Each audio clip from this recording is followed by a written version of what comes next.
ओम शांति। आज बाबा ने कहा, मीठे बच्चे, तुम पीस स्थापन करने के निमित्त हो, इसलिए बहुत बहुत पीस में रहना है। बुद्धि में रहे कि हम बाप के एडाप्टेड बच्चे आपस में भाई बहन हैं। तुम पीस स्थापन करने के निमित्त हो, इसलिए बहुत बहुत पीस में रहना है। बुद्धि में रहे कि हम बाप के एडाप्टेड बच्चे आपस में भाई बहन हैं। प्रश्न है, पूरा सरेंडर किसे कहेंगे, उनकी निशानी क्या होगी? पूरा सरेंडर किसे कहेंगे, उनकी निशानी क्या होगी? उत्तर, पूरा सरेंडर वहाँ जिनकी बुद्धि में रहता कि हम ईश्वरीय माँ बाप से पलते हैं। बाबा, यह सब कुछ आपका है, आप हमारी पालना करते हो। भल कोई नौकरी आदि करते हैं, लेकिन बुद्धि से समझते हैं यह सब बाबा के लिए है। बाप को मदद करते रहते, उससे इतने बड़ा यज्ञ की कारोबार चलती, सबकी पालना होती। ऐसे बच्चे भी अर्पण बुद्धि हुए। साथ साथ पद ऊंचा पाने के लिए पढ़ना और पढ़ाना भी है। शरीर निर्वाह अर्थ कर्म करते हुए बेहद के माता पिता को श्वासोश्वास याद करना है। वरदान, रूहानियत के साथ रमणीकता में आने वाले मर्यादा पुरुषोत्तम भाव।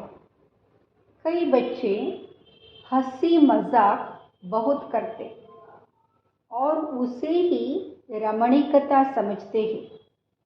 वैसे रमणीकता का गुण अच्छा माना जाता है, लेकिन व्यक्ति, समय, संगठन, स्थान, वायुमंडल के प्रमाण रमणीकता अच्छी लगती है। यदि इन सब बातों में से एक बात भी ठीक नहीं, तो रमणीकता भी व्यर्थ की लाइन में गिनी जाएगी और सर्टिफिकेट मिलेगा कि यहाँ हंसाते बहुत अच्छा है, लेकिन बोलते बहुत है। इसलिए हंसी मजाक अच्छा वह है जिसमें रूहानियत हो और उस आत्मा का फायदा हो। सीमा के अंदर बोल हो, तब कहेंगे मर्यादा पुरुषोत्तम। स्लोगन, सदा स्वस्थ रहना है तो आत्मिक शक्ति को बढ़ाओ। सदा स्वस्थ रहना है तो आत्मिक शक्ति को बढ़ाओ।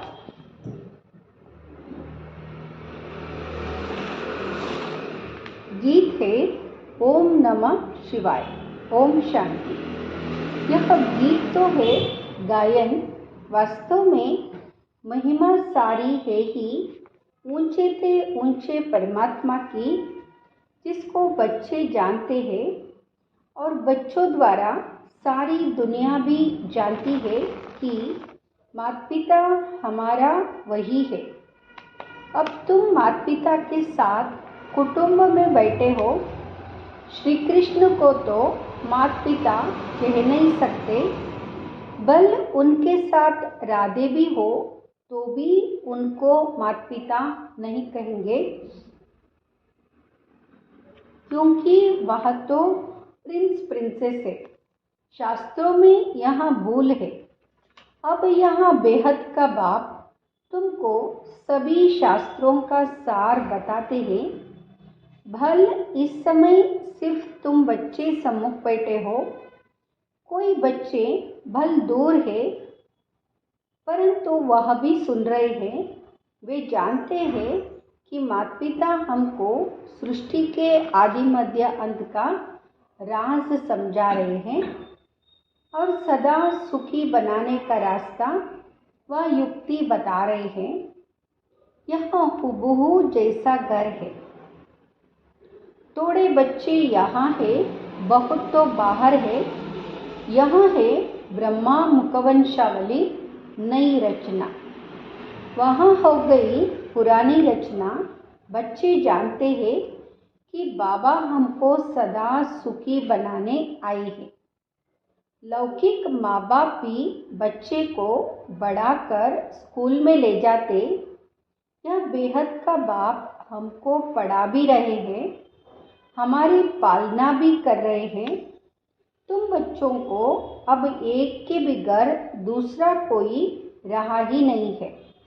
माँ बाप भी समझते हैं यह हमारे बच्चे हैं। लौकिक कुटुंब होगा तो 10-15 बच्चे होंगे, 2-3 शादी की होगी। यहाँ तो यह सब बाबा के बच्चे बैठे हैं। जितने भी बच्चे पैदा करने हैं सो अभी ही ब्रह्मा मुख कमल द्वारा करने हैं। पीछे तो बच्चे पैदा करने ही नहीं है, सभी को वापिस जाना है। यहाँ एक ही एडाप्टेड माता निमित्त है। यह बड़ी वंडरफुल बात है। यह तो ज़रूर है, गरीब का बच्चा समझेगा कि हमारा बाप गरीब है। साहूकार का बच्चा समझेगा कि हमारा बाप साहूकार है। वहाँ तो अनेक माँ बाप है, यहाँ तो सारे जगत का एक ही माता पिता है। तुम सभी जानते हो कि हम उनके मुख से एडाप्टेड हुए हैं। यह हमारा पारलौकिक माँ बाप है। यह आते ही पुरानी सृष्टि में है, जब मनुष्य बहुत बहुत दुखी होते। बच्चे जानते हैं कि हमने इस पारलौकिक माता पिता की गोद ली है। हम सब आपस में भाई बहन हैं, दूसरा कोई हमारा संबंध नहीं है। तो भाई बहन को आपस में बहुत मीठा, रॉयल, पीसफुल, नॉलेजफुल, ब्लिसफुल बनना चाहिए। जबकि तुम पीस स्थापन कर रहे हो तो तुमको भी बहुत पीस में रहना चाहिए। बच्चों को यह तो बुद्धि में होना चाहिए कि हम पारलौकिक बाप के एडाप्टेड बच्चे हैं।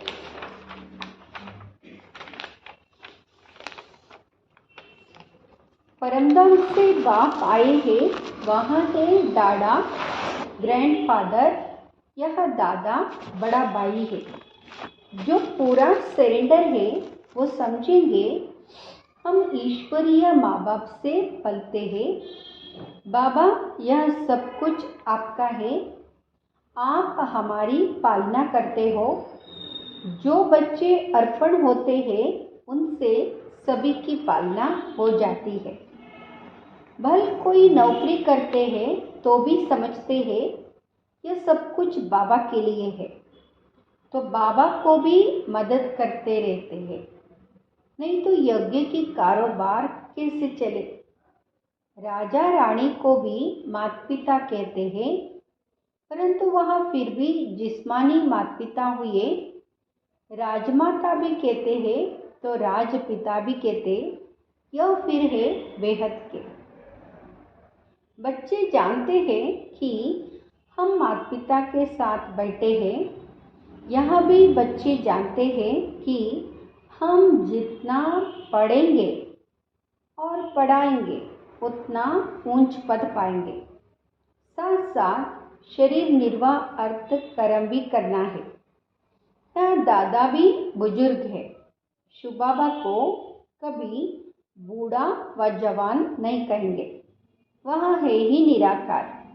यह भी तुम बच्चे जानते हो कि हम आत्माओं को निराकार बाप ने एडप्ट किया है। और फिर साकार में है यह ब्रह्मा। अहम आत्मा कहती है हमने बाप को अपना बनाया है। फिर नीचे आओ तो कहेंगे हम भाई बहनों ने ब्रह्मा को अपना बनाया है। शिव बाबा कहते तुम ब्रह्मा द्वारा हमारे ब्रह्मा मुखवंशावली बने हो। ब्रह्मा भी कहते हैं तुम हमारे बच्चे बने हो। तुम ब्राह्मणों की बुद्धि में श्वासोश्वास यही चलेगा कि यह हमारा बाप है, वह हमारा दादा है।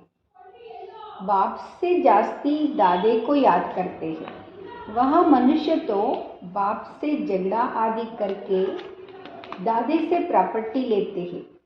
तुमको भी कोशिश करके बाप से भी जास्ती दादे से वर्षा लेना है। बाबा जब पूछते हैं तो सभी कहते हैं हम नारायण को वरेंगे। कोई कोई नए आते थे, पवित्र नहीं रह सकते तो वह हाथ नहीं उठा सकते। कह देते माया बड़ी प्रबल है, वो तो कह भी नहीं सकते कि हम श्री नारायण को व लक्ष्मी को वरेंगे। देखो, जब बाबा सम्मुख सुनाते हैं तो कितना खुशी का पारा चढ़ता है। बुद्धि को रिफ्रेश किया जाता है तो नशा चढ़ता है। फिर किसी किसी को वह नशा स्थायी रहता है, किसी किसी में कम हो जाता है। बेहद के बाप को याद करना है, 84 जन्मों को याद करना है और चक्रवर्ती राजाई को भी याद करना है। जो मानने वाले नहीं होंगे उनको याद नहीं रहेगी। बाप दादा समझ जाते हैं कि बाबा बाबा कहते तो है परंतु सच सच याद करते नहीं है और ना लक्ष्मी नारायण को वरने लायक है। चलन ही ऐसी है। अंतर्यामी बाप हर एक की बुद्धि को समझते हैं। यह शास्त्रों की तो कोई बात ही नहीं। बाप ने आकर राजयोग सिखाया है जिसका नाम गीता रखा है। बाकी तो छोटे मोटे धर्मों वाले सब अपना अपना शास्त्र बना लेते, फिर वह पढ़ते रहते हैं। बाबा शास्त्र नहीं पढ़े हैं। कहते बच्चे, मैं तुमको स्वर्ग की राह बताने आया हूँ। तुम जैसे अशरीरी आए थे वैसे ही तुमको जाना है।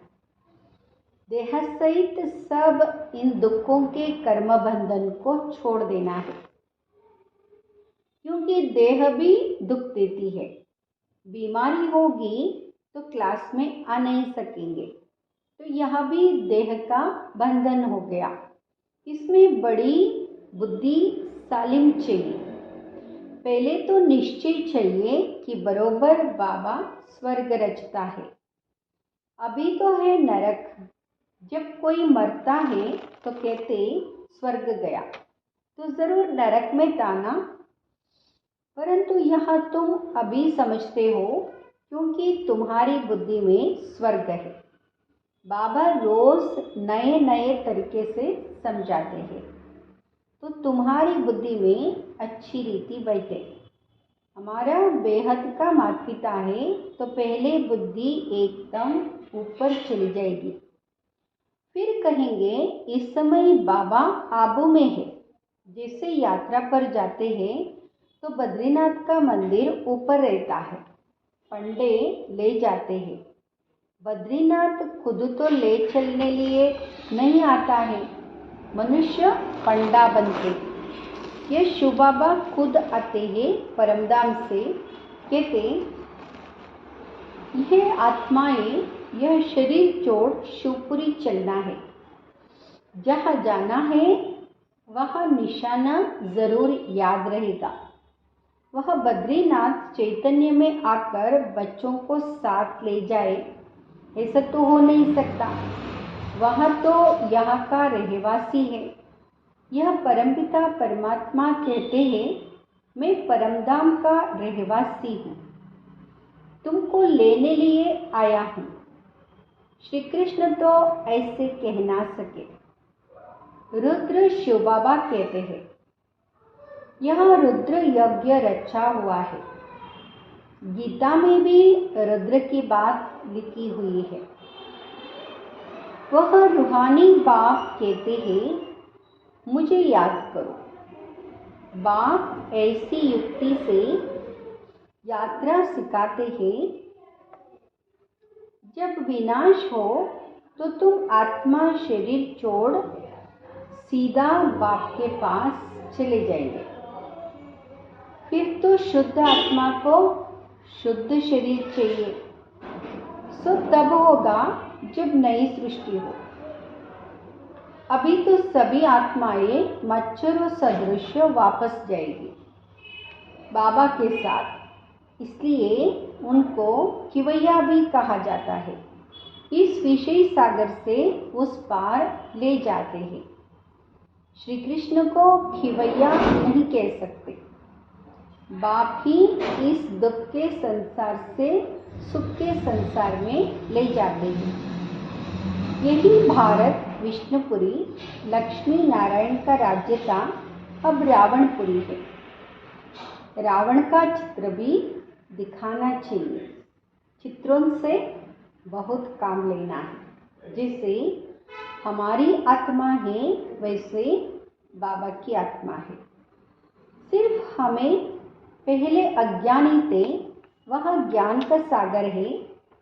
अज्ञानी उसको कहा जाता है जो रचता और रचना को नहीं जानते। रचता द्वारा जो रचता रचना को जानते हैं उनको ज्ञानी कहा जाता है। यह ज्ञान तुमको यहाँ मिलता है, सत्युग में नहीं मिलता। वो लोग कहते हैं परमात्मा विश्व का मालिक है। मनुष्य उस मालिक को याद करते हैं, परंतु वास्तव में विश्व का अथवा सृष्टि का मालिक तो लक्ष्मी नारायण बनते हैं। निराकार शिव बाबा तो विश्व का मालिक बनता नहीं। तो उन्होंने पूछना पड़े कि वह मालिक निराकार है या साकार। निराकार तो साकार सृष्टि का मालिक हो ना सके। वहाँ है ब्रह्मांड का मालिक, वही आकर पतित दुनिया को पावन बनाते हैं। खुद पावन दुनिया का मालिक नहीं बनते। उनका मालिक तो लक्ष्मी नारायण बनते हैं और बनाने वाला है बाप। यह बड़ी गुह्य बातें हैं समझने की। हम आत्मा भी जब ब्रह्म तत्व में रहती है तो ब्रह्मांड के मालिक है। जैसे राजा रानी कहेंगे हम भारत के मालिक हैं, तो प्रजा भी कहेगी हम मालिक हैं। वहाँ रहते तो है ना। वैसे बाप ब्रह्मांड का मालिक है, हम भी मालिक ठहरे। फिर बाबा आकर नई मनुष्य सृष्टि रचते हैं। कहते हैं मुझे इस पर राज्य नहीं करना है। मैं मनुष्य नहीं बनता हूँ। मैं तो यह शरीर भी लोन लेता हूँ। तुमको सृष्टि का मालिक बनाने राजयोग सिखाता हूँ। तुम जितना पुरुषार्थ करेंगे उतना पद ऊंचा पाएंगे। इसमें कमी मत करो। टीचर तो सभी को पढ़ाते हैं। अगर इम्तिहान में बहुत पास होते हैं तो टीचर का भी शो होता है। फिर उनको गवर्नमेंट से लिफ्ट मिलती है। यह भी ऐसे है। जितना अच्छा पढ़ेंगे उतना अच्छा पद मिलेगा। माँ बाप भी खुश होंगे। इम्तिहान में पास होते हैं तो मिठाई बांटते हैं। यहाँ तो तुम रोज मिठाई बांटते हो। फिर जब इम्तिहान में पास हो जाते हो तो सोने के फूलों की वर्षा होती है। तुम्हारे ऊपर कोई आकाश से फूल नहीं गिरेंगे, परंतु तुम एकदम सोने के महलों के मालिक बन जाते हो। यहाँ तो कोई की महिमा करने के लिए सोने का फूल बनाकर उन पर डालते हैं। जैसे दरभंगा का राजा बहुत साहूकार था। उनका बच्चा विलायत गया तो पार्टी दी, बहुत पैसा खर्च किया। उसने सोने के फूल बनाकर वर्षा की थी। उस पर बहुत खर्चा हो गया, बहुत नाम हुआ था। कहते थे, देखो भारतवासी कैसे पैसे उड़ाते हैं, तुम तो खुद ही सोने के महल में जाकर बैठेंगे।